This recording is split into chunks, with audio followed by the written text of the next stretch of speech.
I therefore start with the two speakers in favor of the debate being postponed, and I recognize Cuba.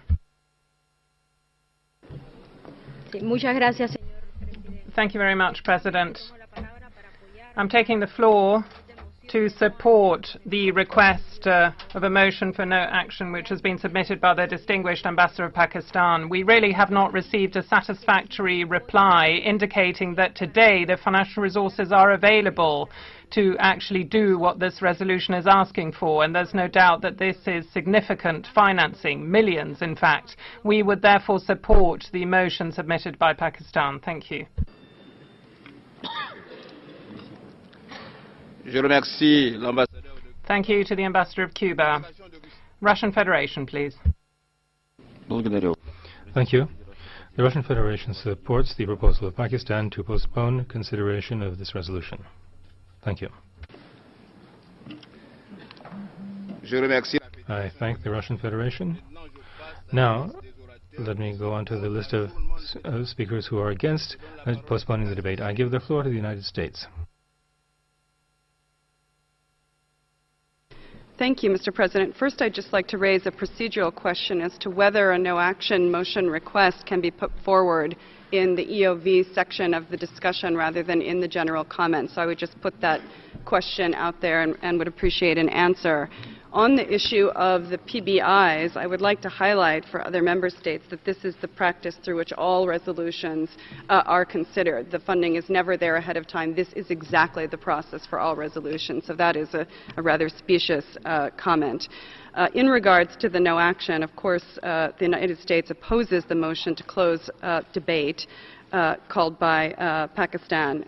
This resolution has been the subject of open and transparent dialogue since the session began.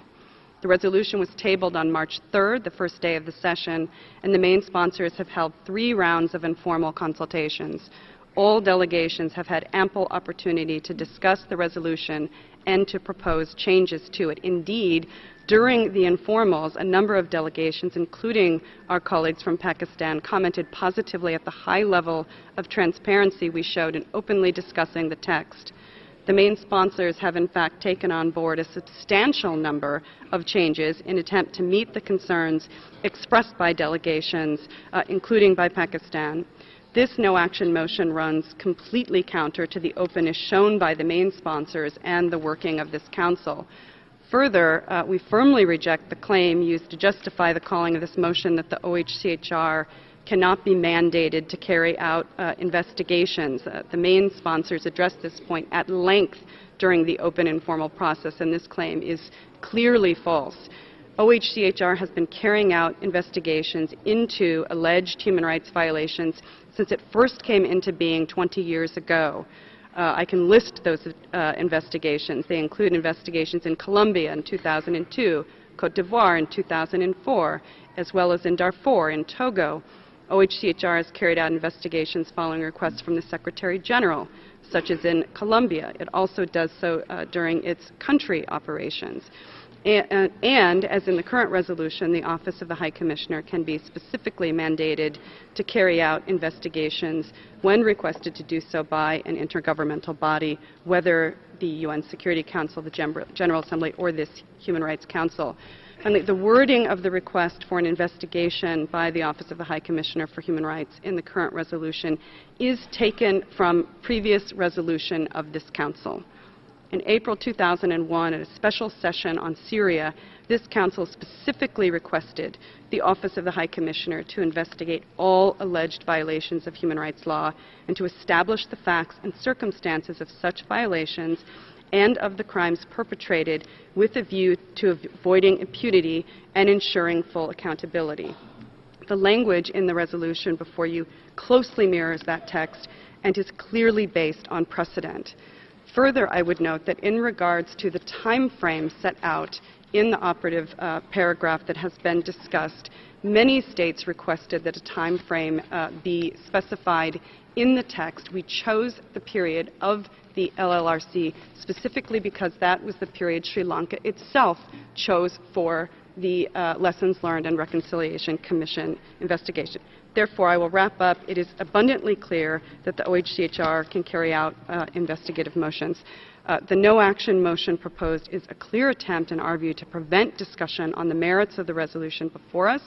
This undermines the fundamental mission of the Council by preventing the free and open exchange of ideas. If there is a disagreement with a particular resolution, those disagreements should be expressed through interventions and by voting. Attempts to silence consideration of these resolutions are not appropriate. The United States will vote no on this motion and ask that our colleagues here today who value open and honest dialogue regarding human rights vote no as well. Thank you.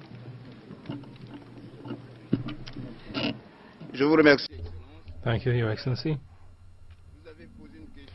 You have raised a vote which prejudges the vote concerning the appropriateness of the request